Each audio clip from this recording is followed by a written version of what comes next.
তো হ্যালো বন্ধুরা, good morning, জয় শ্রীকৃষ্ণ। সকাল সকাল মায়ের হাতের ব্ল্যাক কফি, যেটা ছাড়া আমার দিন কাটে না।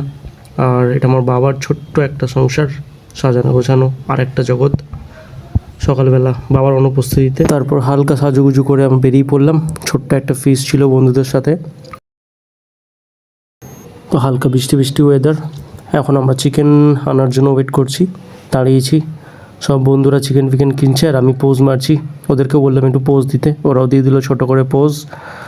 বৃষ্টি থামার সাথে সাথে আবারও বেরিয়ে পড়লাম। বৃষ্টি তাও পড়ছিল ফোঁটা ফোঁটা, কিন্তু ওয়েদারটা দেখো বন্ধুরা, সেই ওয়েদার ছিল, সেই ওয়েদার। চারিদিকে মেঘলা আকাশ, শীতল বাতাস, আহা হা, সেই ওয়েদার। কিন্তু কিছুক্ষণের মধ্যে বৃষ্টির প্রকোপ আবার বাড়লো। আমরা অপেক্ষা করলাম বৃষ্টি থামার জন্য আর বসে বসে এনজয় করলাম মোমেন্টটাকে। কিছুক্ষণ পরেও কমে গেছিলো। তারপরেই আমরা পৌঁছালাম সেই ফাইনাল ডেস্টিনেশন। এখানে টাইম কাটালাম কিছুটা সবাই একসাথে মিলে, একটু হাওয়া খেলাম, সমুদ্রের স্রোতের আওয়াজে নিজের মাইন্ডটাকে রিল্যাক্স করলাম, গল্প করলাম, আড্ডা করলাম। খুব ভালোই কাটলো কিছুক্ষণ। অল্প কিছু খাওয়া দাওয়া করে আবার আমরা বেরিয়ে পড়লাম বাড়ির উদ্দেশ্যে। খুব ভালো ওয়েদার ছিল, বেশি রোদ ছিল না, তাই খুব ভালোই কেটেছে। তো আবার পরে কোনো একটা ভিডিওতে দেখা হবে, কথা হবে। ততদিন টাটা, বাই বাই, সুস্থ থেকো, রাধে রাধে।